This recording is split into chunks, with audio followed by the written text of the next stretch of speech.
And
welcome to Paranormal Versus. I'm one of your hosts, Michael, joined by Kell and Matt.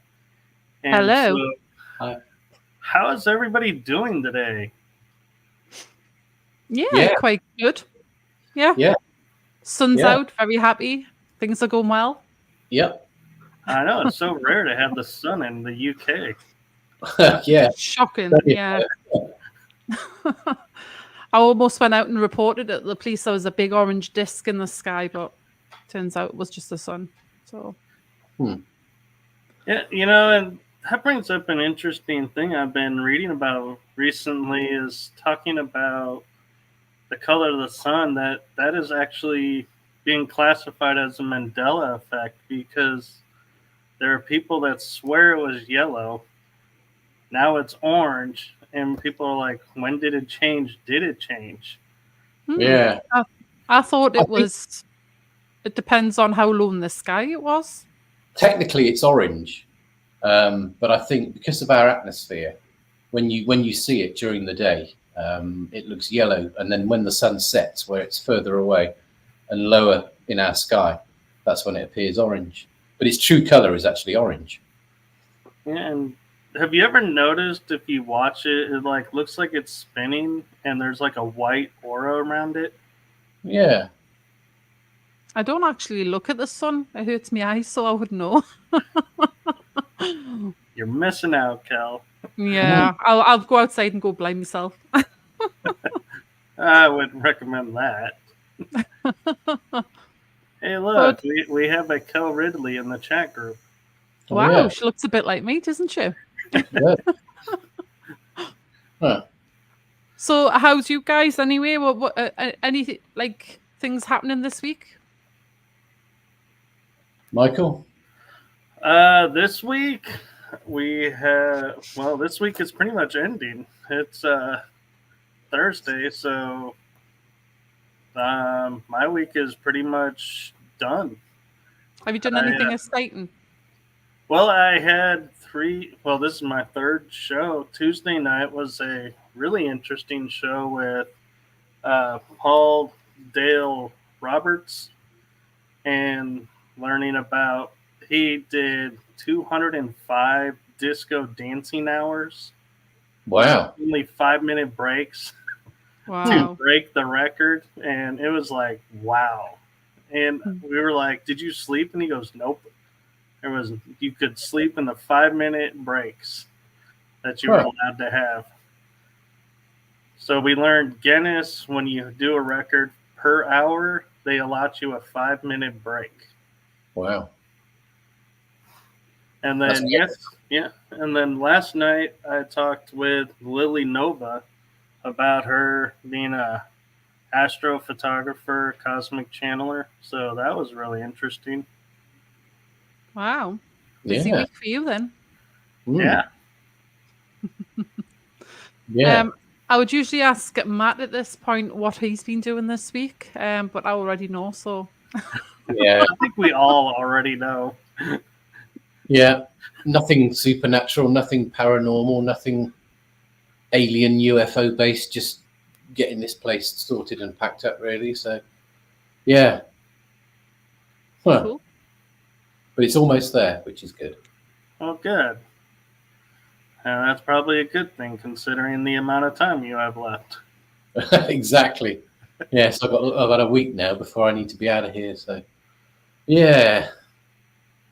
Huh. So What there about you you? go, folks. We were talking backstage about the evolution of Matt's background for the Oh, yeah. fans of the show.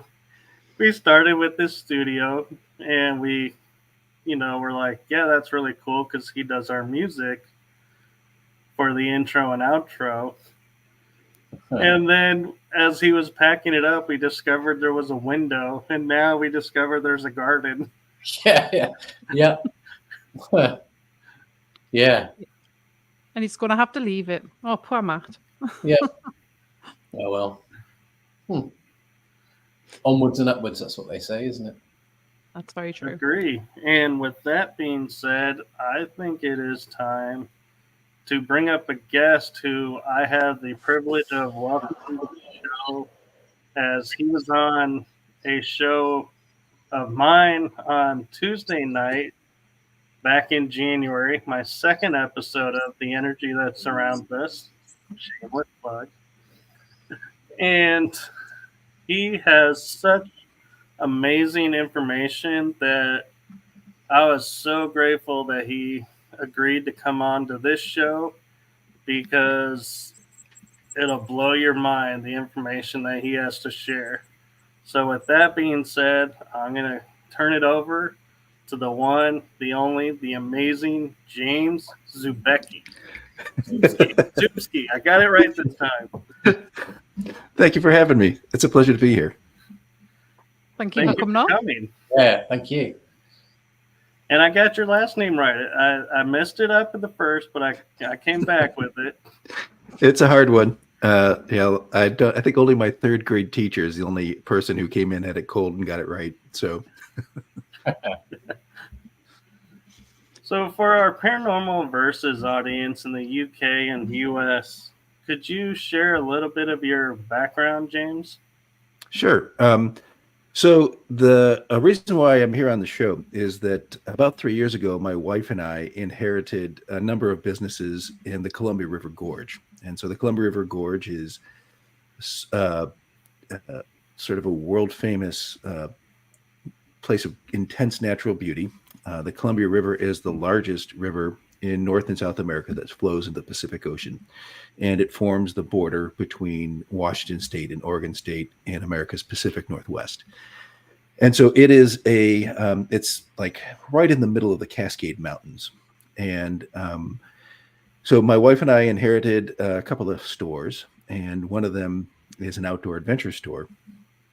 And it wasn't long before, we began operations there, that people started coming in and telling us really astonishing stories. They were telling us about encounters with Sasquatch, UFO and UAP sightings, interactions with portals and ghosts. And it was, truly amazing. I was fascinated by what we were hearing. And so I put up a big sign in the window that said, "File your paranormal reports here."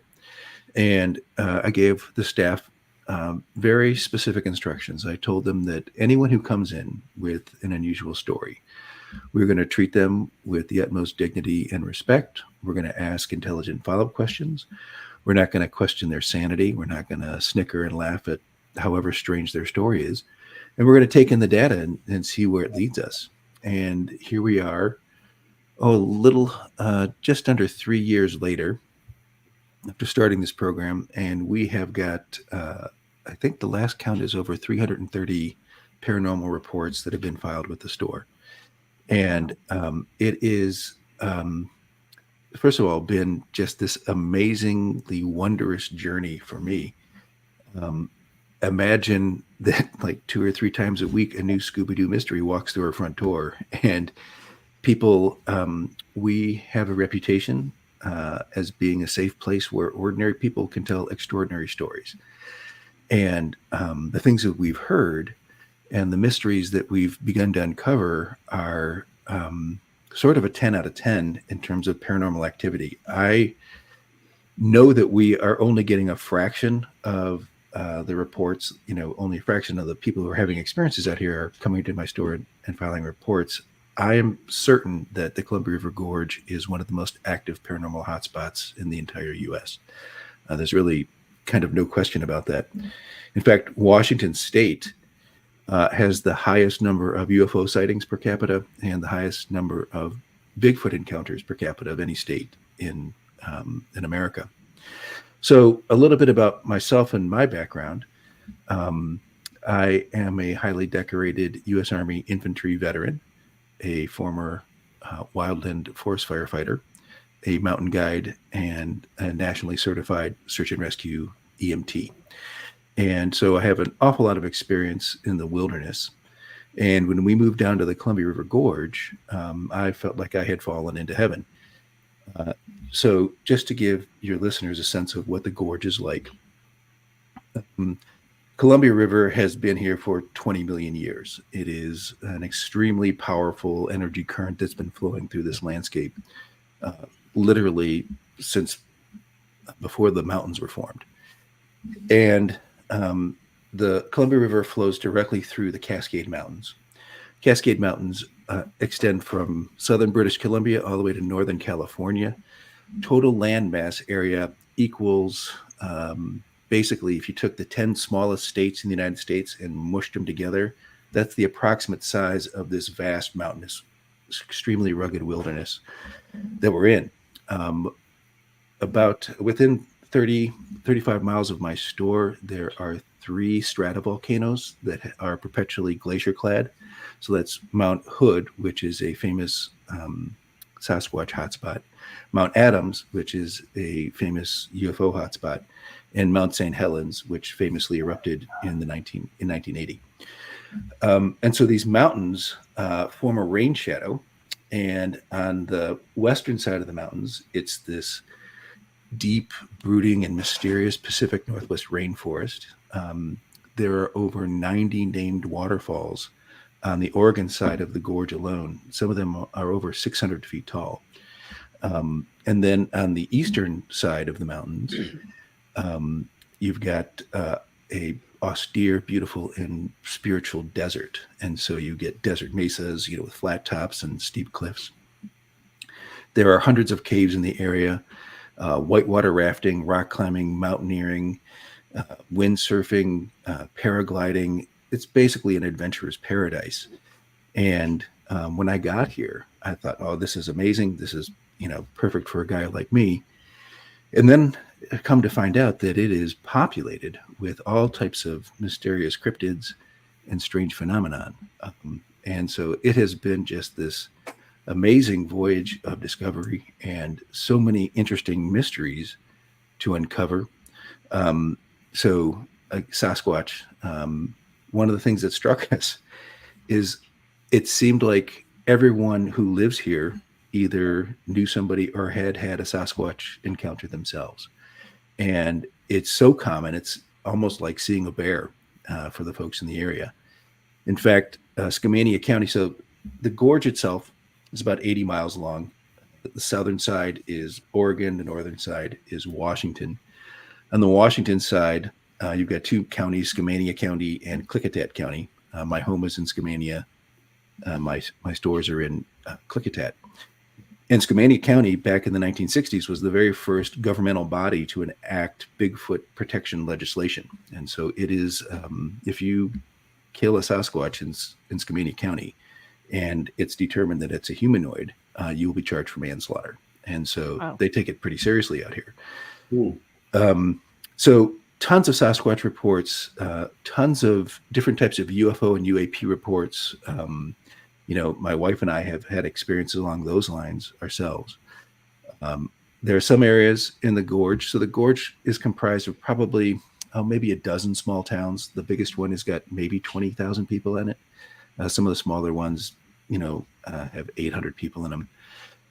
So, and some of those towns are just ghost hotspots where there's tons of paranormal activity in that regard.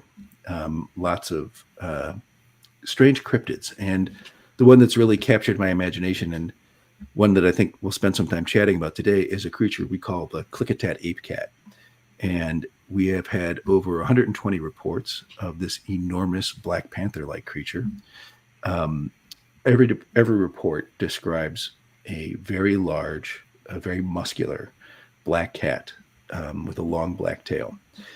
And about half of those reports say that this creature is of enormous size. We're talking about 4 to 5 feet tall at the shoulder, and that's larger than any known cat that science recognizes on the planet. And there are a handful of reports, and it's just a very small percentage of the reports, say that the creature has got a face that kind of looks like a monkey. It's got primate features, intelligent eyes. And I want to be clear, these reports, they come in. Some of them, some people have seen the cat's face very clearly, and they don't report this ape-like countenance. Other people have spent 5 minutes looking at the thing, and they're certain that it looks like a monkey. So we're either dealing with a shapeshifter, maybe 2 different kinds of creatures, or some type of reporting errors. There's a lot of speculation, a lot of theories about where this creature comes from. There are Native American legends that seem to indicate it may be part of that tradition. There are thoughts that it may be a holdout from the Ice Age. There's an animal in the fossil record that matches a creature this size that lived in Washington State 10,000 years ago. But there's also some theories that it may have to do with UFOs and aliens. There's a big alien cat theory that's out there. But surprisingly, the most rational and reasonable explanation for why we have over 100 reports of a large Black Panther creature is that it escaped from a government nuclear facility and their animal testing program just upriver. So lots of incredible stuff to talk about, and happy to jump in wherever you guys want to. So when was the first time you were made aware of anything like this? Like cryptids and stuff like that and ghosts? So I came out to Washington State way back in 1988 with the military, and my buddies and I would come down here and adventure. And we,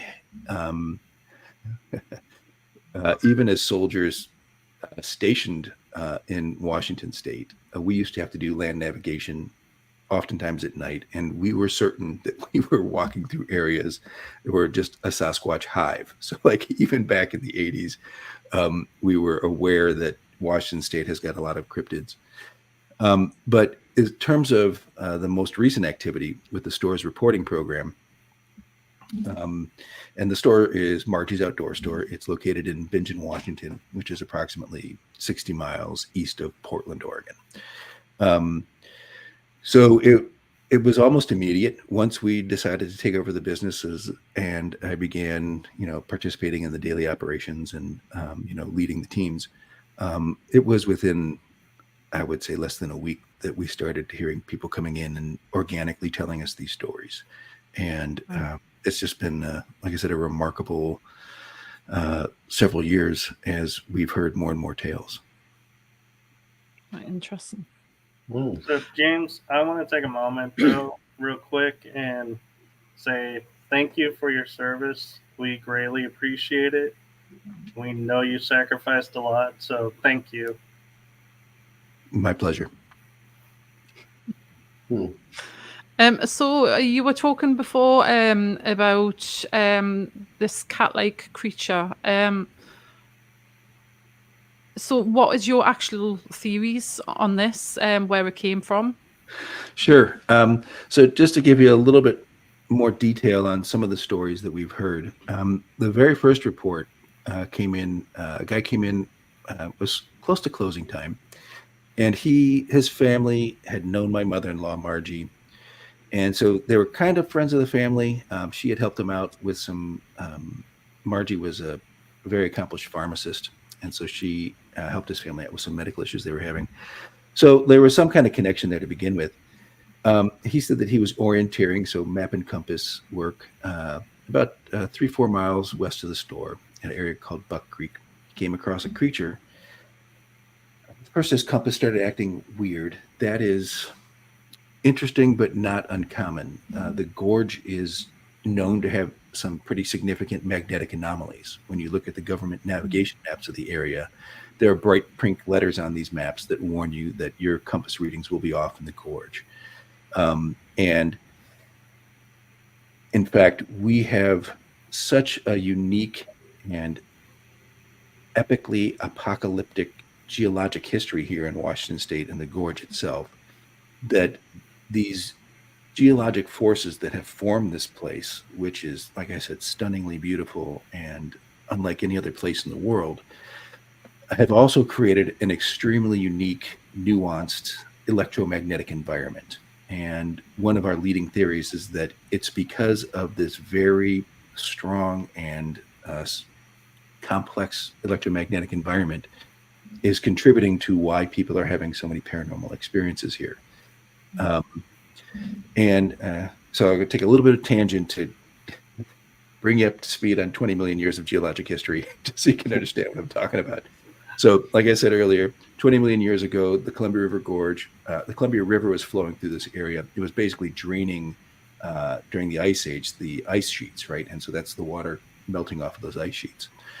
Well, 17 million years ago, a giant fissure opened in the earth. It was nearly 100 miles long. This was at the Idaho-Washington border on the eastern edge of the state. And trillions and trillions of gallons of lava spewed out of this thing. And so this lava flowed down the ancient Columbia River Valley 300 miles to the Pacific Ocean. And just to give you a sense of how much lava we're talking about, there's some areas of Washington State where it is 3 miles deep. If you took all the lava that erupted out of this over a 2 million year period, and you spread it out evenly over the United States, it would bury the entire lower 48 states in 60 feet of lava, the entire country. So it is a massive amount of molten material that came up from the center of the earth and, just rolled out across the landscape. Well, it didn't just happen once. There were over 300 eruptive events. And as they flowed down the ancient Columbia River Valley, they sort of stacked up on each other. And when you look out here now, you can see this sort of layer cake of rock. Much of it is this columnar basalt, much like you see in the Devil's Causeway up in your stretch of the woods. Yeah. Excuse me. Is that right? Well, it's an island. Northern Ireland, isn't it? Yeah, Northern Ireland. Yeah. And so it's that really amazing columnar basalt. It's hexagonal. Wow. Rock. So what's important about this is that as that lava flowed and it cooled, all of its magnetic material inside of the rock oriented towards the Earth's magnetic North Pole at that time. And then as it cooled, it locked in place. Then maybe 1,000 years, maybe 10,000 years pass, another eruptive event happens, you get another layer. But the Earth's magnetic North Pole has wandered. Like in the last 100 years, the North Pole has wandered 700 miles. And so over the course of 1,000 years or 10,000 years, it wanders dramatically. And that second layer of lava, now its magnetic material orients to the new North Pole and then cools and gets locked in place. So there are areas of the gorge where you can see 40 or 50 different layers of rock. Each one of them has got its own unique magnetic signature, right? So very unusual in that regard. Then 2 million years ago, the Cascade Mountains started rising up volcanically, and all those layers started buckling and forming basically pointed mountains. So you take that crazy magnetic situation, and then you make it even crazier. And then 15,000 years ago, we had the world's greatest floods. And that is not an exaggeration. For your listeners who are familiar with the work of Randall Carlson or Graham Hancock, they talk about the Younger Dryas floods. Well, that happened literally on top of my store. And so basically the theory is that there's this great lake. It was held back by the Ice Age dam, like an Ice Age glacial dam.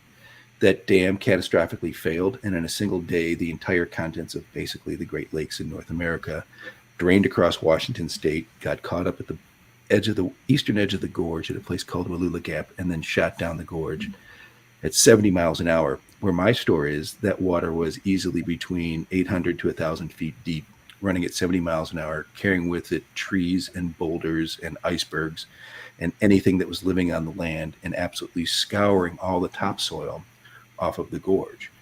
And so you've got all those crazy magnetic layers now exposed like a live wire. And so that creates this really, like I said, unique and complex electromagnetic environment. And where that becomes like, well, what does that have to do with people having paranormal experiences? Back in the 80s and 90s, there was a professor at Laurentine University in Ontario, Canada. His name was Dr. Michael Persinger. And he was very interested in understanding how magnetic fields impacted human perception. And he created a device that the media eventually wound up calling it the God helmet. And he would manipulate magnetic fields around people's brains.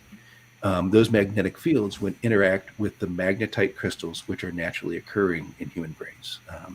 There are some estimates that say in key structures, like the hippocampus and the temporal lobes, that there are 5 million magnetite crystals per gram of brain matter. Scientists believe that it's these magnetite crystals that animals that navigate long distances for migrations are using a sense of how those crystals are reacting to magnetic fields in order to navigate properly. But what Dr. Persinger found was that he could induce seemingly paranormal-like perceptions within people by manipulating these magnetic fields. Most commonly, people would perceive a sensed presence, like there was another conscious entity near them under certain magnetic conditions. He was also able to do things like turn on fear, like terror, with like the flip of a switch. So it's really clear that magnetic fields, electromagnetic fields, impact human perception in ways that are related to paranormal phenomena. And he did some studies related to haunted houses and glowing orbs and things like that. But remarkably, Dr. Persinger's work is impeccable from a scientific perspective. People have been able to replicate his results, and his methodology was spotless in terms of the scientific method. So it's real science that we're talking about, and it seems to be indicating that it can induce paranormal perceptions within the human brain. So the reason why the connection for me was there's an area, again, this is probably 4 miles west of my store, a place called Underwood Mountain. And last year we got a photograph someone had taken from upriver looking at the summit of Underwood Mountain. And there is clear as day a tic-tac shaped UAP hovering above the summit of this mountain. The mountain's about 3,000 feet, 3,500 feet maybe. And so, you know, it's pictures taken at a distance, but as we zoomed in and did some image analysis on it, very clear that we're looking at some type of object. It has no wings or rotors. It's clearly not a lenticular cloud or some of the things that people often mistake as UFOs. And there it is, clear as day, captured on a photograph. Well, in that same area at the base of Underwood Mountain, at the river level, before we started our paranormal reporting program, I took a picture looking west down the gorge, and I was looking at these strange beams of light coming down and impacting the river. In one of my pictures, there's a glowing blue orb, and it is, we talked to photographic experts, were able to rule out that it is not a lens flare. It's clearly not headlights reflecting off of something, not swamp gas. We don't know for sure what it is, but it certainly looks for all the world like a blue glowing orb. Some of your listeners may have seen pictures of ball lightning. It looks similar to that, but doesn't have any kind of electrical discharge coming off of it. And then people living on Underwood Mountain, we've heard, and a gentleman said that he observed 2 red glowing orbs sort of maneuvering and leapfrogging each other in the sky above his property. There's a number of vineyards on Underwood Mountain. And so he was out in that area. And then these orbs descended to the ground level. He said that they appeared to turn into a pair of eyes at that point, and they began approaching him. And then in his report, he described, and like a switch was thrown in my brain, I felt washed with terror. And I thought, that's a really interesting report. He ran into his house, grabbed a shotgun, and by the time he got outside, the phenomenon had ended. And when I heard in his report this notion that the emotion of terror was turned on in him with, like a switch, it really harkened back to Dr. Persinger's work. So what's kind of, as you look at this from a objective lens, you can say, okay, well, are people here interacting with this strange electromagnetic fields and having localized personal hallucinations. Like that's a pretty reasonable hypothesis to make. Like, okay, something is happening, it's getting affected. It's not an actual real phenomenon. It's a hallucination, local to their own brain. The problem is that in this particular scenario, we've got photographs of the UAP hovering over the mountain. I've got a photograph that I know is not fake because I took it myself of a glowing orb at the base of this mountain.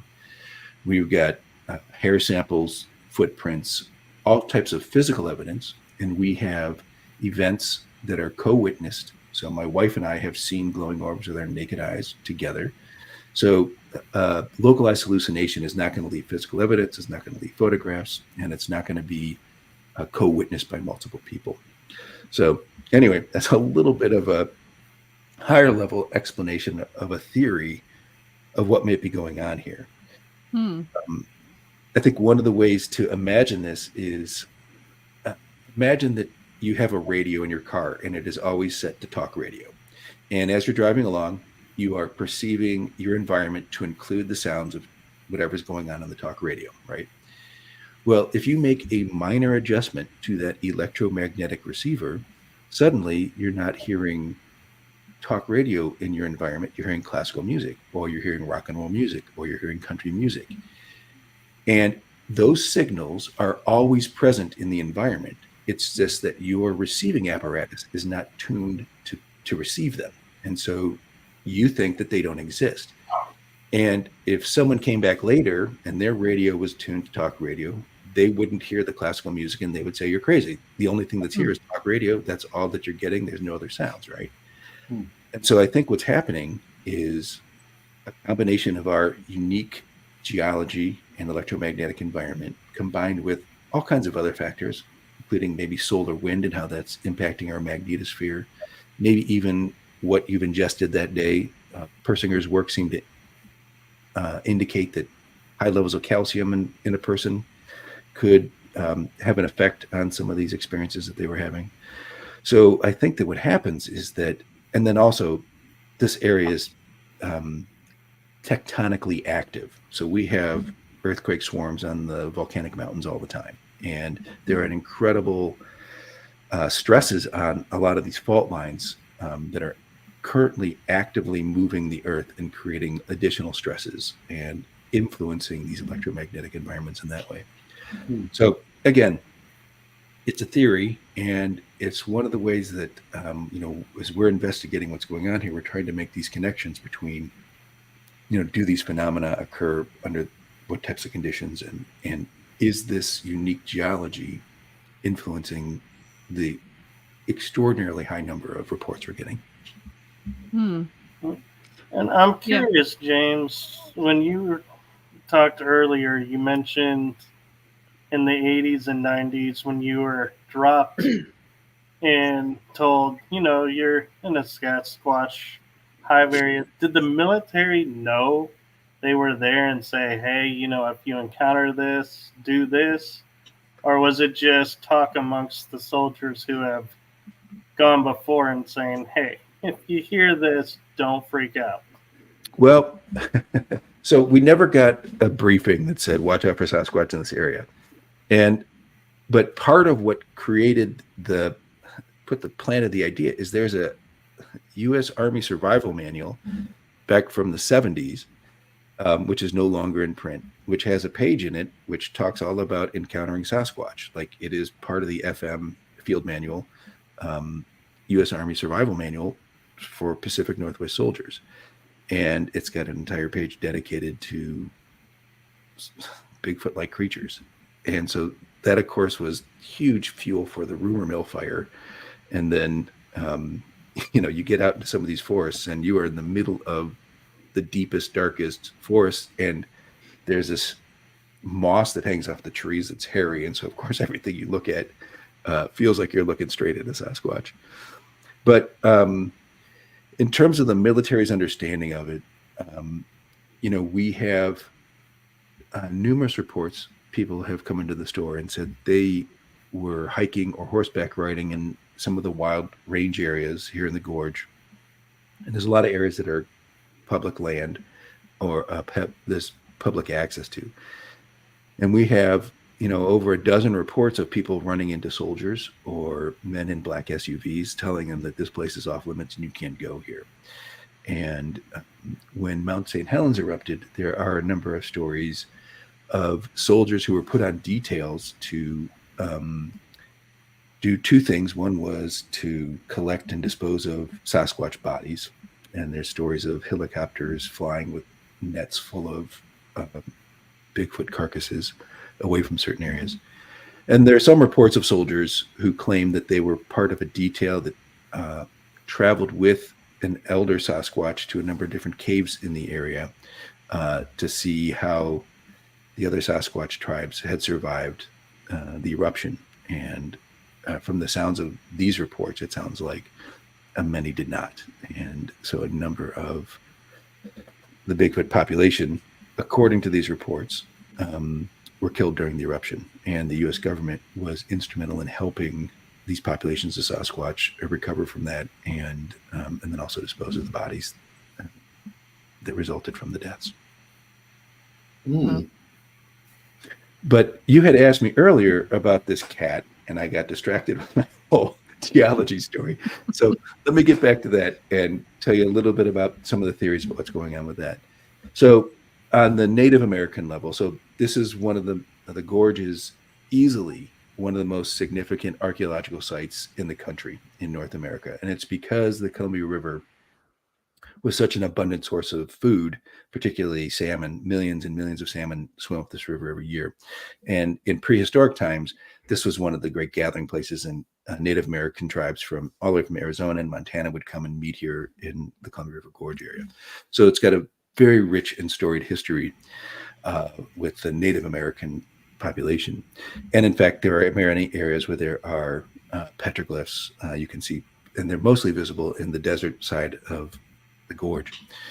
But there's a story, a tradition about a race of what they call underwater panther protectors. They're called the Mishepeshu, and these beasts, these beings, are described as looking like a black panther with the face of a man. And their role is as protectors. A lot of times in these Native American traditions, when you hear about something coming from the underwater realm or the earth realm or the sky realm, you're talking about a creature that's got 1 foot in the spirit world and 1 foot in our physical world. And so there's a tradition about that. There are petroglyphs in the area of strange cat-like beings. Nobody, even the Native Americans alive today, don't fully understand what all these petroglyphs mean. In fact, there are some traditions that say that these petroglyphs are actually painted by 18-inch tall, perfectly formed humans who lived in the rocks themselves. So that's one element to it. Obviously, a very spiritual, paranormal explanation. There is a place about 20 minutes north of the store called Isetti Ranch, and James Gilliland has been there for decades. It's sort of at the foot of Mount Adams. And Isetti stands for Enlightened Communication with Extraterrestrial Intelligence. And for decades, people have gone to James's ranch and they've watched UAPs and UFOs fly around Mount Adams. People come as skeptics and they leave believers.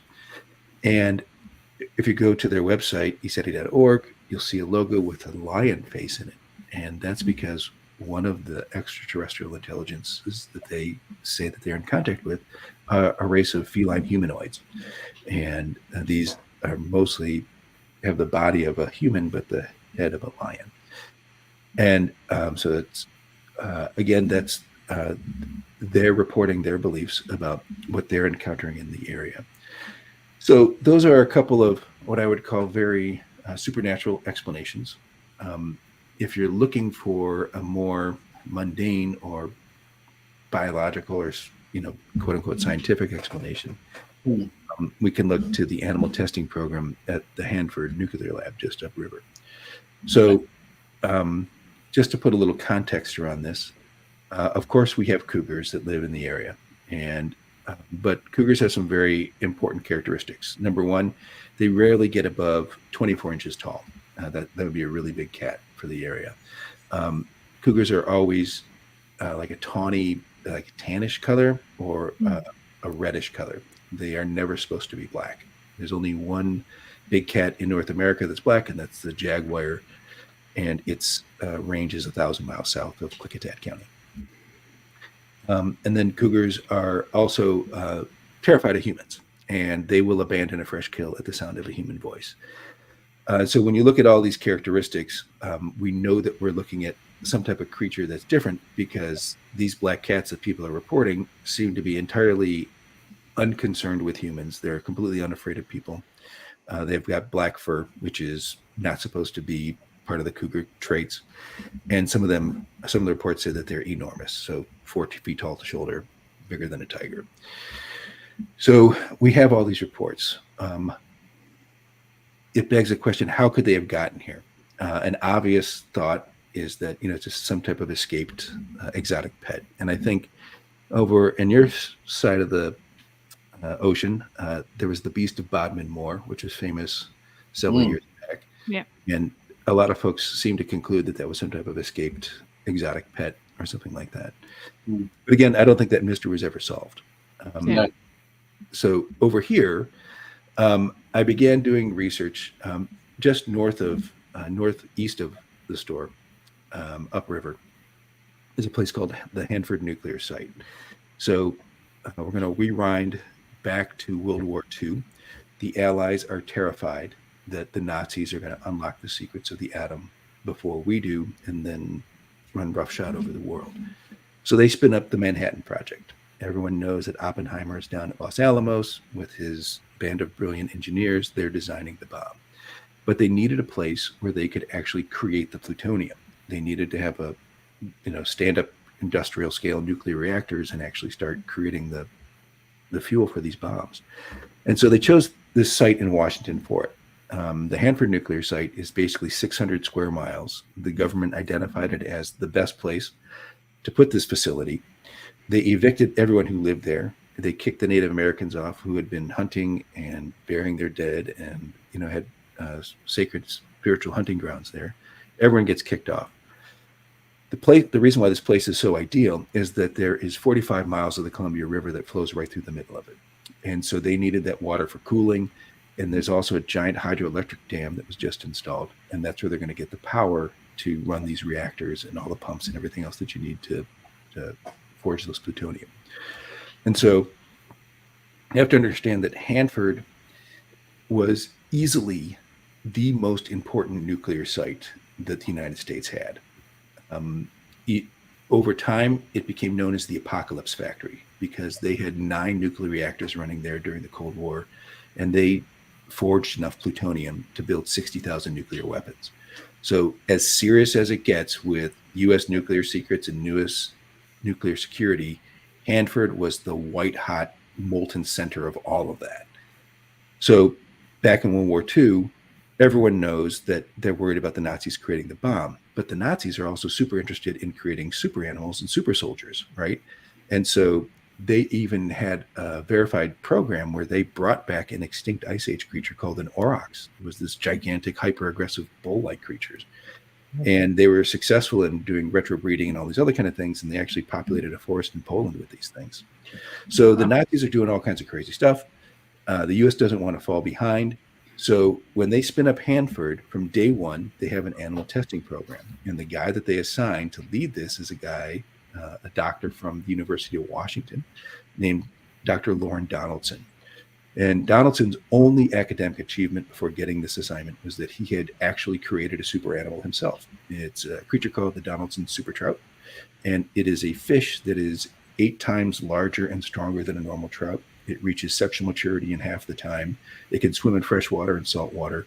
It's got all these miraculous capabilities. And in fact, it's still a viable fish species today. So he's the guy that they set up as their animal tester at Hanford.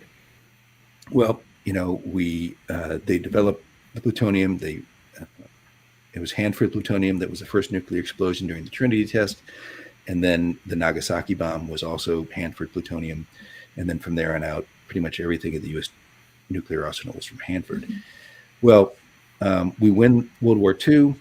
They announced Hanford was a thing, and then they immediately close it back down because the Soviets are scooping up Nazi scientists for their own nuclear program. And so we start scooping up Nazi scientists through Operation Paperclip, and Hanford becomes again a lockdown, top secret operation. Well, Donaldson winds up going down to the South Pacific. He's involved with like all that Bikini Atoll testing and the disastrous Castle Bravo event and all that kind of stuff. But he stays in touch with the new guy in charge, a guy named Bill Bear. And Bill Bear is running this animal testing lab. Under his command, it grows to enormous size. Like they can house 1,000 large animals there at a time. And they're doing all kinds of crazy testing. You have to understand, like back in the 40s and 50s, like we didn't know very much about how radiation impacted biological systems. And so they're doing tests like if a cow wanders through fallout, can you still drink its milk? Is the milk radioactive? You know, what happens to sheep's wool? Like a lot of really important kind of stuff. And I listened to 3 oral interviews with Bill Bear, talking about his time running the animal testing laboratory. What sort of tipped me off to it was I saw a newspaper article that said that they found a boxcar filled with radioactive animal carcasses in the desert near Hanford. So Hanford was closed in the 80s and is now the biggest Superfund site in America because of all the toxic waste that was left there, including boxcars filled with animal carcasses, radioactive. And so Bill describes how at one point they were conducting radiation experiments on apex predators, and those apex predators escaped and they could not recapture them afterwards. And basically he tells a story of how they were irradiating alligators, and he even holds up a picture in one of these interviews of the device that they were using X radiation on these creatures with. And so they had probably 30 alligators, and earlier one of them escaped. It got into the Columbia River and a fisherman caught it, and the fisherman had it stuffed and it was displayed in the sporting goods store in that community. Well, the Department of Energy showed up because this thing was radioactively hot and they had to confiscate this thing. And it was kind of a disaster that this animal escaped and it was found by a fisherman. Well, fast forward a couple of years later, 5 more of these gators outsmart, these are the experimental apex predators that they're irradiating. They outsmart the scientists and escape from their pen, and all 5 now escape into the Columbia River. And so at this point, they kind of panic and they put out a press release that says, a couple of animals escaped from the lab. You know, if you see them, report them to our folks. Meanwhile, they have this covert Army hunting team. And every day for 6 months, this Army hunting team is going out looking to kill these alligators. And they only caught 3 of the 5 that escaped. So there were still 2. So they escaped like in July. In January, they decided to call off the hunt. They said, yeah, these things will never survive the winter. Now, remember that these alligators are swimming in the runoff of a nuclear reactor. So the water is coming out hot. Like there's plenty of reason why they might be able to survive the winter. And alligators can, survive being frozen in a lake. Well, Bill Bear in his interviews describes how even deep into the 80s, like he's getting calls from Fish and Wildlife people asking if he knows anything about alligators in the Columbia River, and he just says no and hangs up on him. And in the interview, he like laughs about how hilarious it is that he was able to pull the wool over their eyes. And so what that means is that it is 100% confirmed historically. There's plenty of documentation. Absolutely true that the animal testing laboratory at Hanford was experimenting on apex predators. Once they had those creatures, they couldn't contain them, and once they escaped, they couldn't recapture them. So what does it have to do with big black cats? Well, before I can tell you that, I need to tell you about dolphins. So since 1958, the U.S. government has used dolphins to guard our nuclear stockpiles. In fact, in the 1980s, a quarter of the entire U.S. nuclear stockpile was guarded by dolphins. And the reason why is that many of our nuclear sites, like our nuclear subsites and our reactor sites, most of them are on waterways. And one of the biggest threats would be Soviet scuba divers coming in and surveilling or sabotaging your site. And so it's really hard to detect a scuba diver on sonar because you don't know if that's a sea lion or a tuna fish or whatever. but you can train a dolphin to tell the difference. And what they would do is they'd rig these dolphins up with a special like harpoon spike on the end of their snouts. And they would train those dolphins to ram that spike into the flesh of the diver. A balloon would then inflate, the diver would be brought to the surface, and then they'd collect him up, because a dead diver at the bottom of the ocean doesn't tell you anything. You really want to gather intelligence about, what they were doing there. And their equipment would tell you where they're from. And so, this dolphin program, incredibly successful, a very, it's a feather in the cap of the nuclear defense forces here in the U.S. And then you've got Hanford. Now, Hanford is arguably our most important nuclear site. Back in the 50s, we had this thing called the Nike missile program. It was nuclear tipped surface to air missiles. The idea was you probably couldn't hit a bomber with 1950s technology, but if you exploded a nuclear missile near a bomber squadron, the blast would be big enough to take out anything that was there. Considered a perfectly acceptable risk to detonate nuclear weapons over U.S. civilian populations if it's taking out bombers that would have taken out Hanford, right? So we had 4 Nike missile sites at Hanford, more than any site in the country. And that's just to give you a sense of like how big a deal security was for this place. They had dudes on horseback, they had all kinds of crazy things. But their biggest challenge was with 45 miles of the river running through Hanford, that's 90 miles of river coastline that you need to guard. And how in the hell do you do that? Is an extremely difficult task. And so you're going to look at this dolphin program and see how successful that is. And then you're going to ask yourself, okay, what freshwater creatures can we train to be sentinels as well? You can't bring dolphins into the Columbia River because it's freshwater and dolphins only operate in saltwater. So you might try alligators, right? Like maybe we can train alligators to be sentinel creatures. But you'd certainly ask yourself this question: what is the world's most effective riverine hunter? The answer to that question is a black jaguar. Black jaguars can hold their breath for 15 minutes, which is longer than a dolphin, by the way. They can swim over a kilometer in the open ocean. They can eat underwater. Pound for pound, they're the strongest of the big cats. They've got night vision that's 6 times better than a human being. And as a bonus, they always instinctively drag their prey to shore. So if you're looking for a candidate creature, like what animal are we going to try to promote and train and perhaps modify to create a sentinel creature that can guard Hanford? A jaguar is absolutely at the top of the list. There's no question about it.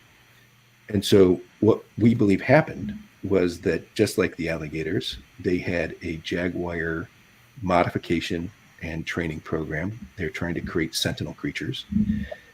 Just like the gators, they couldn't contain them.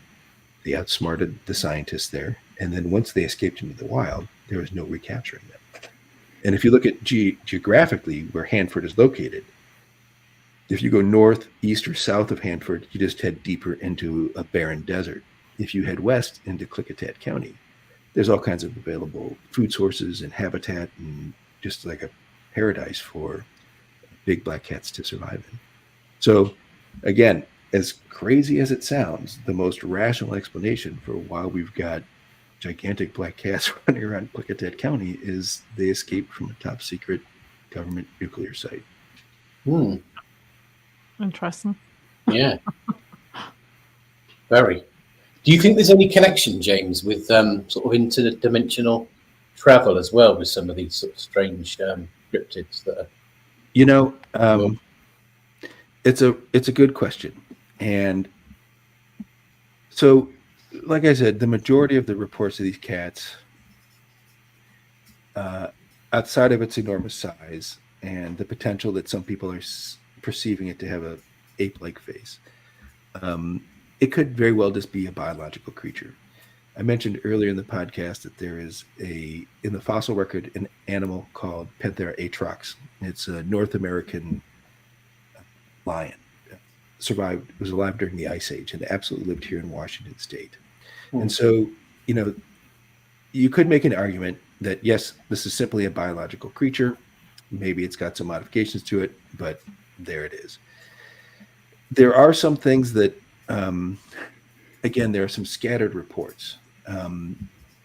And just 2 weeks ago, not even, maybe 10 days ago, a woman came in and she was hiking with her sister and her sister's boyfriend. And this was south of the gorge. It wasn't exactly in the gorge area proper. And they came across a creature. So they came around a bend in a trail, and there was sort of a Y. And there was a creature, black fur, long black tail, cat-like body, drinking out of a puddle.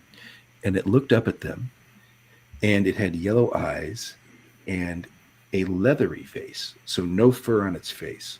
And she said it had angry, like this angry expression on its face. And then it got up on its hind legs and ran off on its hind legs. Wow. So when you hear that story, there's no way that you can sort of morph that into there's a biological creature, there's some type of cat, maybe it's got some minor radioactive mutations or whatever to it. Like that's a full-on therianthrope, human-animal hybrid, or a chimera, a combined animal type of thing. And those reports are really few and far between. Like I said, the vast majority of it, you can easily believe they're describing some type of biological creature that just isn't currently recognized by science. But we get a lot of reports like that. So there's that specific report. There's the handful of reports that describe this very intelligent eyes, ape-like face. When you start talking about those types of things, you're either talking about some type of different phenomenon altogether, or some type of shape-shifting creature, or something like that. And then you can start to speculate as to whether there's some type of interdimensional type of crossroads going on around here. We have a lot of reports of other strange cryptids that don't seem to fall into any normal categories. We've had reports of snakes with red frills on the side of their heads. We've had reports of hairless dog-like creatures that are able to whistle and are, larger than Great Danes. We've had reports of a white-furred creature that didn't seem to have a head that was able to keep pace with a car for it going over 20 miles an hour for a distance on a dirt road. So in some ways, like a part of me wants to believe, okay, we've got these pockets of biodiversity. The gorge and the Cascade Mountains are such a wild and rugged wilderness that it's conceivable that, just like in the Congo, there are reports of strange creatures because it's such a remote wilderness and you can't get back in there, that our Sasquatch populations are biological creatures, and that our ape cat populations are also biological creatures. We hear reports of people seeing these cats with cubs, younglings. And so they seem to be a reproducing population. And then you hear some other stories that, man, like you can't shoehorn a normal biological explanation into. And, you mix in these Native American traditions that talk about this blending of the spirit world and the physical world. And you really have to ask yourself, is there something more going on here?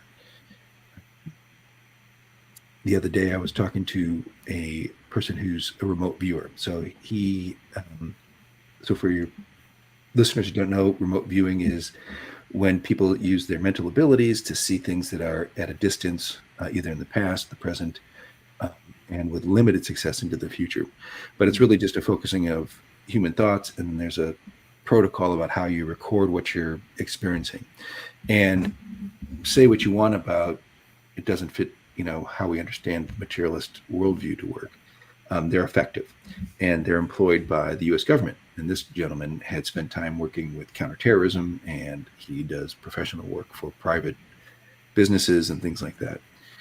And he had a team take a look at what's going on here in the gorge, and particularly with the UAP activity near Mount Adams. And the whole team was coming back with a very unusual set of data. And they were talking about that there is some type of,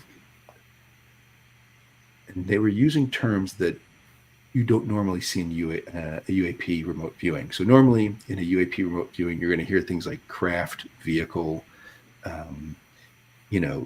structures, more technical type terms. Consistently, the whole team independently was getting terms like chariot and Vimana and terms that you would find in some of the ancient spiritual texts of Sure. Iman are flying craft from the Hindu Sanskrit text, Bhagavad Gita, and things like that. Hmm. And so they were getting a lot of these almost archaic, almost biblical references for what they were seeing, and they were getting terms like guardians and also gateway, which is different than portal or door. And the picture that began to emerge, much to the surprise of the leader of this remote viewing team, was that what they seem to be finding with their remote viewing, take it for whatever that's worth, is that there are a race of almost angelic beings, some of them with lion-like features, protecting a gate to a heavenly dimension of atoms. I'm still trying to make sense of what that means. I mean, just as a person who lives in the world, that sounds pretty amazing. It sounds pretty awesome. Like, wouldn't it be cool if that was true? But there's definitely a sense when you're in this area, when you look at Mount Adams, when you're driving through the gorge, that you know that you're in a place that is different. Like, you can feel it inside of your body. And there's also a sense, like, on the Washington side of the river, the Mount Adams area, there doesn't seem to be malevolence. There seems to be a higher vibrational tone to a lot of these encounters that people have. And according to this remote viewer's reporting, he's saying that, yeah, this whole area is somehow protected because of this very important gateway. I don't know what to make of all that. Again, I can tell you what the reports are. I don't have personal experience with that. I can tell you that the number of portal sightings we've had, you listen to these things and it's almost impossible to believe.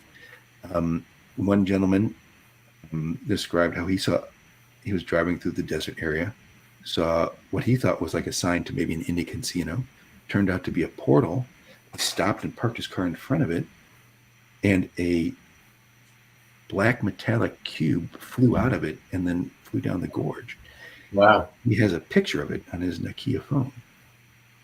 Wow. And so it's been such a remarkable experience first of all, how awesome it is to be someone who's trusted. People come up to me in restaurants and in the grocery stores and they want to tell me their stories because we have a reputation of being a safe place to tell them. But how amazing is it, that this is a place where so many questions are left unanswered. There's still a sense of true wonder and enchantment here. It's been a remarkable experience, and I'm still enjoying the unfolding of it. Well, I'd love to go and visit one day. Really Yeah, would. bucket list. Yeah. So, like I said, there's so much to describe. I can pretty much, any questions that you have or anything else. I don't know how much time we have left for the show today, but happy to continue on. Yeah. I was just wondering, obviously, were all these creatures and being seen? Has there ever been any evidence, like actual physical evidence of these being there, or has nobody ever brought anything like that forward? We've had hundreds of hair samples that have been brought into the store. There are numerous footprints and footprint castings, photographs. It's there's certain levels of proof. This day and age, photographs are highly suspect, no matter who's bringing them forward. Yeah.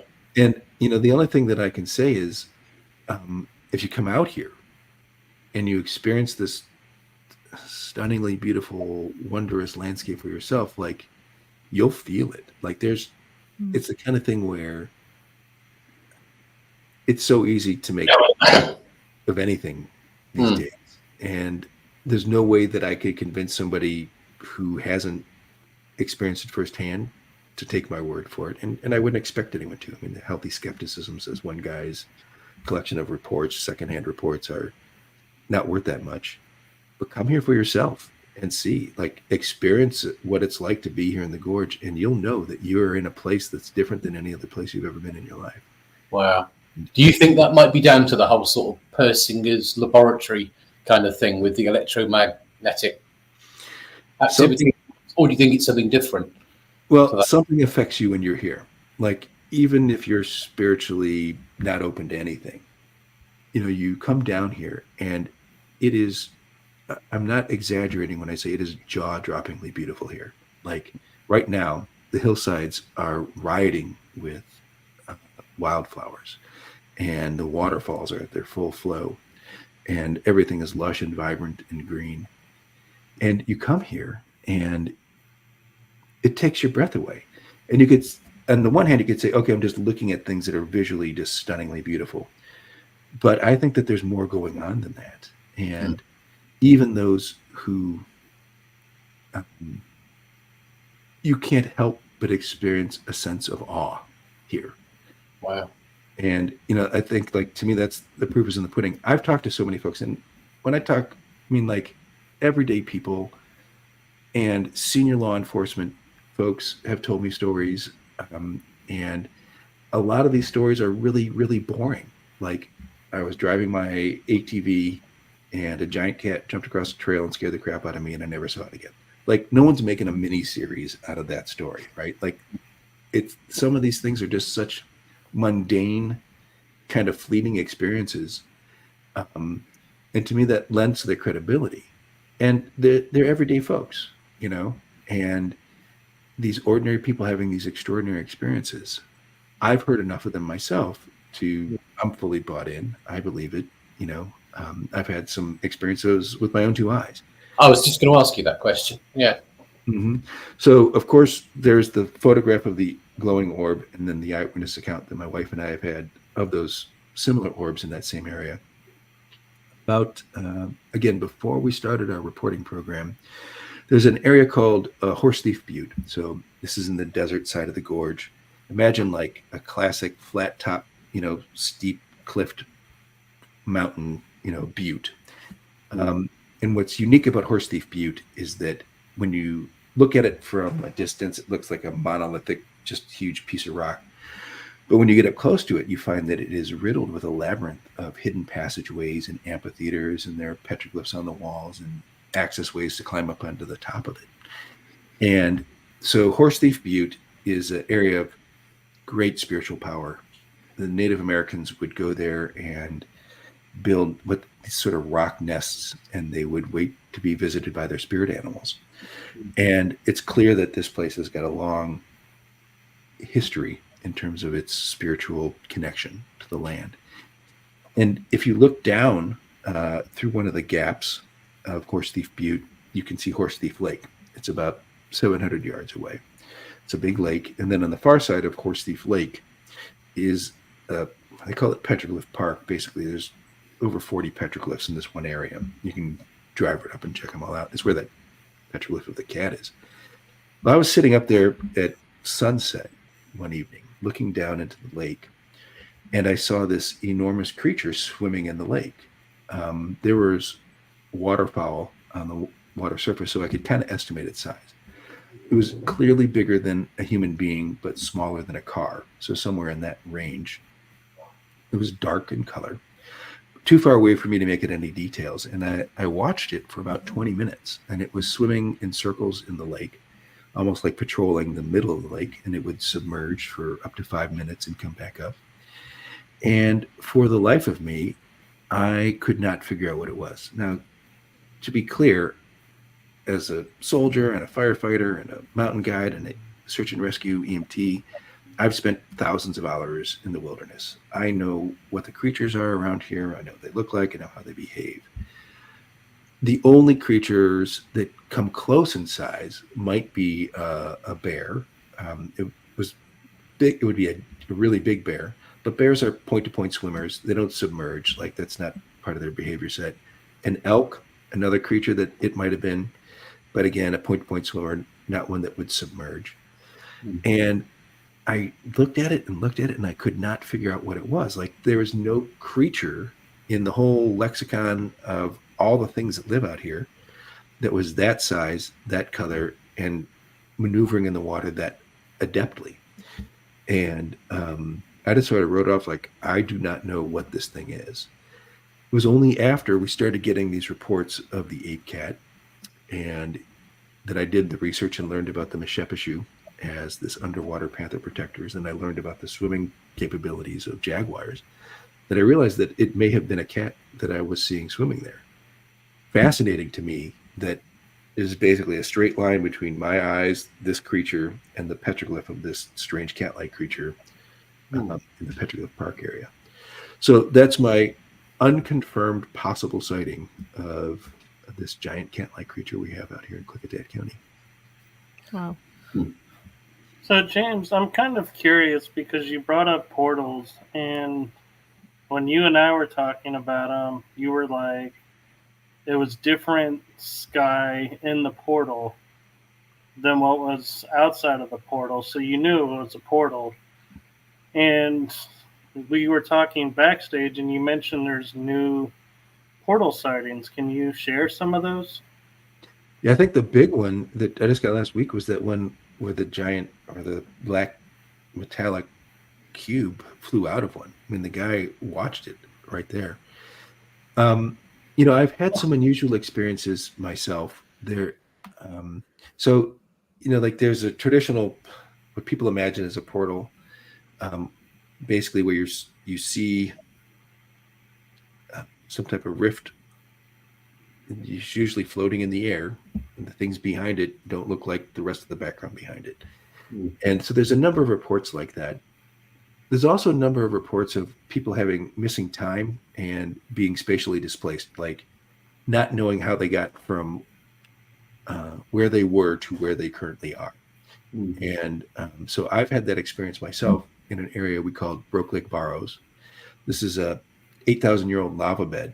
It's some of the most rugged terrain I've ever seen in my life. It's basically these jagged volcanic rocks that erupted and cooled, and it's almost like, imagine like an icy river that someone drove a bulldozer through, and you have all that sort of, jagged ice stuff. Well, that's a lot like what Broke Lake Barrows is like, but it's 24 square miles. It's an area the size of the island of Manhattan. And no one goes in there because compasses don't work reliably. Cell phones don't work. My drone had trouble acquiring a GPS signal. There are no trails out there. The local hunters refuse to go in there. People have gone missing in this area.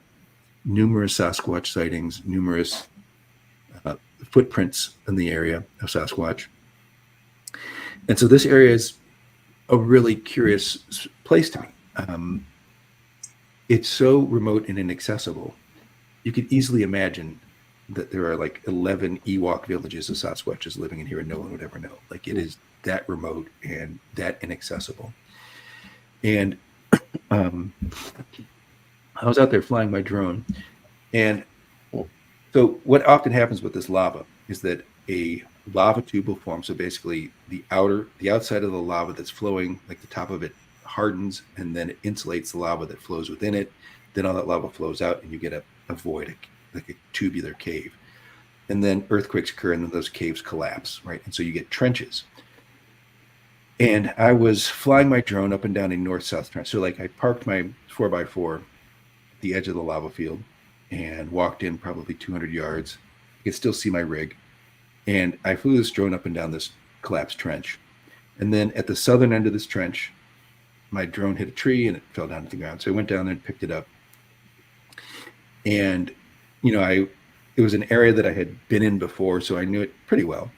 And so then I walked from the south end of that trench to the north end of that trench, about 150 yards. Took a 90-degree turn. I'm now facing west, away from my car. And I walk another 300 yards deeper into Broke Lake Barrows. And I find another really cool trench. So I start flying my drone up and down this trench. And I started looking around, and I looked over my shoulder, and I could see my rig. And it turns out that I was back at the southern end of the first trench that I was in, where I had crashed the drone.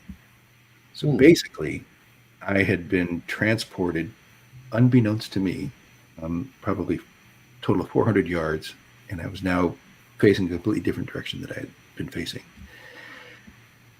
Really unsettling. So I have been doing professional land navigation since I was 19 years old in the Army. As a search and rescue EMT, I am literally the kind of person you call when someone else gets lost in the woods.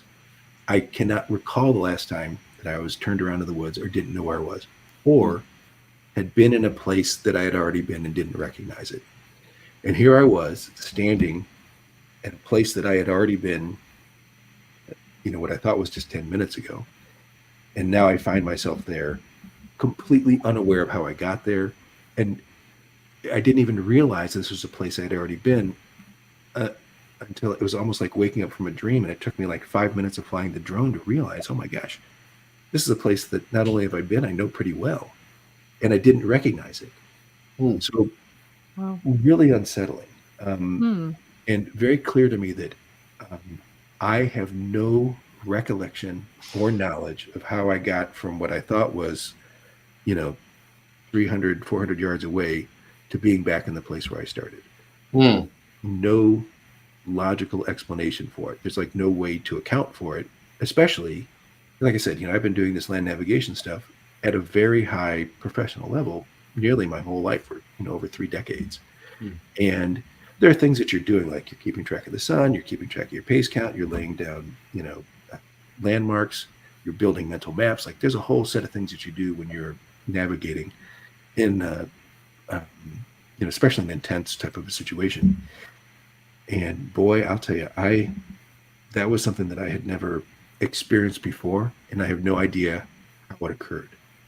In retrospect, if there was a population of entities or beings in this part of the world, in this Broke Lake Barrows area, and they didn't want me to go deeper in there, this was probably the most benevolent way to bounce me back to start and prevent me from getting into any deeper trouble.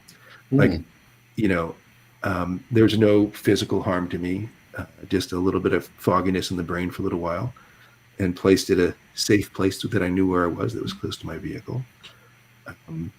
So like my ultimate takeaway was, wow, if something did bounce me, it was benevolent and kind and not seeking to do me any kind of harm. So, anyway, very strange experience. Yeah. Did you experience any kind of missing time when that happened? Yeah. So I'm really fortunate in that sometimes on my way to work, I'll take a little detour and go do some exploring. And so I thought that,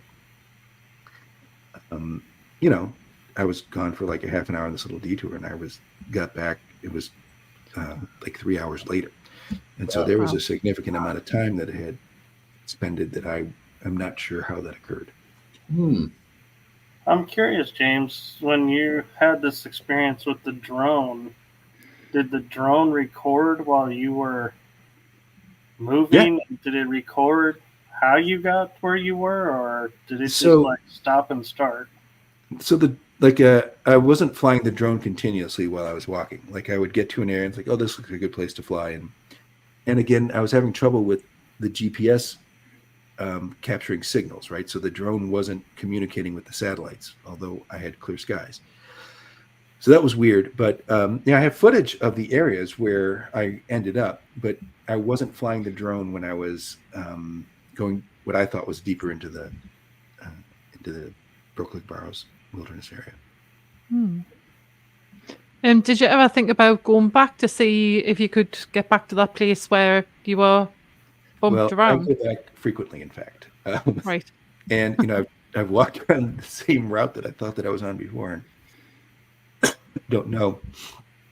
That same remote viewer guy said that they were looking for areas where Sasquatch could be living in the area, and this area, this Broke Lake Barrows area, lit up for them significantly. So when they get their reports, like they describe certain features and then they go look for those features. And this place is the only place in the area that matched the features that they were describing. But excuse me, what's really strange is people have gone missing here and they've disappeared without a trace. And there's a guy named Chris Zitzowitz in September 18th of 2013, he was out there with his buddy looking for a cave entrance. They got separated. Excuse me. They got separated for just a few minutes. And then he disappeared off the face of the planet. And no one has found even shred of evidence of what happened to him. And they had over 100 searchers, thousands of man hours. They had dogs, they had helicopters. They even brought in the Air Force Pararescue Team, which is sort of the elite of the elite search and rescue teams. Mm-hmm. And they found nothing. Wow. And the thing about Broke Leg Burrows is that, as a search and rescue EMT, I've been on scores of searches, and we never get military boots on the ground. Like, the best you can hope for normally is, a chopper or something like that. The fact that they send actual troops there to do searching, unheard of. And why that occurred is pretty mysterious. There's one 4x4 track that leads into a tiny portion of the southern end of this Broke Leg Burrows. It's a really weird thing. There's no commercial reason for there to be a 4x4 track in there. Like, there's no logging that goes on there, no mineral extraction. And this road leads to like this strange collection of pools, these volcanic sinkholes that are filled with water. And I was out there exploring and trying to figure out what was happening there. And I found bullet casings. Having been a soldier, I was able to identify that these are 5.56 NATO rounds that were being fired. And they looked like they were being fired in all directions. Again, wow. Inconclusive. I mean, it could have been some jokers with their AR-15s out there. But there's so many strange and mysterious things about this Broke Leg Burrows area. In fact, just south of there, we had 9 witnesses were laying in a field watching a meteor shower. And they saw these 2 satellites sort of tracking each other. And once those satellites got right over them, they shot down a green sheet-like laser that scanned the forest and scanned the field and scanned the people in the field and the rest of the field and off again. Wow. And so I called the Department of Natural Resources, Washington State DNR, and asked them if they were flying any LiDAR missions in September of 2023 in the evenings. They said no, that they weren't. And by the way, their LiDAR is infrared and invisible to the human eyes. You would have never seen it. Yeah. They contacted their vendor who does the flying, and the vendor said, well, sometimes we will use green lasers for bathymetric scanning. So if they want to scan underwater, they will use the green laser. But they only fly at night. They only fly in the early morning. They never fly at night. And they didn't have any missions tasked for them in September of 2023 either. They told me that the only other entity that might be doing some scanning like that would be the military. And if the military was doing it, they wouldn't have told them what or why they were doing it. And so, you can make a reasonable inference that the military is now scanning this area with bathymetric lasers for reasons that are unknown, because there aren't any waterways that we can see, particularly in September evenings. So very weird, very strange stuff going on out there. Very interesting. I'm kind of curious, James, your thoughts of how you were misplaced, and you said in a benevolent way. Do you feel it's because the energies and beings there see you, see what you do, know that you're not there to harm them or cause mischief, so they were like, okay, let's just gently move him over here so he doesn't get in trouble? Or that's a story I like to tell myself. It's better than the alternative, right? I mean, I think it's very rare that we hear about hostile encounters. I mean, there are encounters where people are certainly afraid, like they find themselves having an experience that they don't understand, or they feel like their pets might be in danger, and so they get concerned. But I really can't recall any reports of people feeling like they're being attacked or being malevolently harassed. And so hard to say. I mean, I would love to think that they are aware of my intentions and they're taking care of me, and they're ensuring that they're gently keeping me out of trouble. But I guess only time will tell in more investigations. So, Matt and Kell, do you have any other questions? I was just going to touch on something. You talk about Bigfoot and Sasquatch as well. People, or the impression that I've got from all of that is that they don't smell so good. And when they're around, people know, you can smell them. Have you experienced that kind of thing? We've had a lot of reports about the smell of the Sasquatch. And so many of the reports include that profoundly pungent odor. And so we do get that. I haven't experienced it myself. Okay. Yeah. Cal, you got any questions? Not that I can think of at the top of my head. You've already asked the ones I was going to ask, so they've been answered. But yeah, it's a seems like a very interesting place. Yeah, go one day. I'd love to go. Yeah, I think that'll have to go down on my bucket list. So yeah, you guys know how to get a hold of me. I'd be happy to show you around if you come over. That'd be brilliant. Yeah, that'd be so cool. But for everyone else in your audience, I encourage you to check out margiesoutdoorstore.com. So we've got some of our paranormal information there, and our paranormal reporting forms are there. We asked that only for reports from the gorge area. Outside of that, it's a little much for me to manage all of it. Also, we're on Facebook at Margie's Outdoor Store on Facebook, and on YouTube, and on Instagram. And our Facebook account, we usually try to give some updates about recent paranormal reports and stuff like that. So go ahead and check that out. And look for more from us in the future. Yeah. Definitely. Yes, you also have a book, James. We've got a couple of guides to some of the paranormal hotspots in the gorge, but we only sell those at the store. And so folks can come in and pick them up there. But one focuses on the Horse Thief Butte area, which I talked a little bit about here. Another one focuses on a place called Beacon Rock, which is a 840-foot tall monolith, the cold core of an ancient volcano. And there are lots of strange stories about the stuff that goes on around there. Wow. Well, we'll definitely have to have you back on to share that. Yeah. Yeah. Anyway, we've gone a bit over the time, so I think we're going to have to start wrapping it up there. So, any more questions, guys, before we go? Probably, but I can't think of any. I've probably got loads. It'd be nice to have you back on again, James, one day. Maybe. No, it's my pleasure. Yeah. That's really interesting. Yeah. Yeah. Michael? So, thank you, James, for coming on, and thank you, everyone that's watching. And Matt, how are you going to send us out? I just want to thank James for coming on the show. It's been really interesting, a really interesting guy. Some great stories, great information, and thank all of our viewers for watching. And we'll be back very soon for another episode of Paranormal Versus. So from myself, Michael and Kell, and James, I suppose, wish everyone a good night. Good night. Good night, everyone. Bye-bye.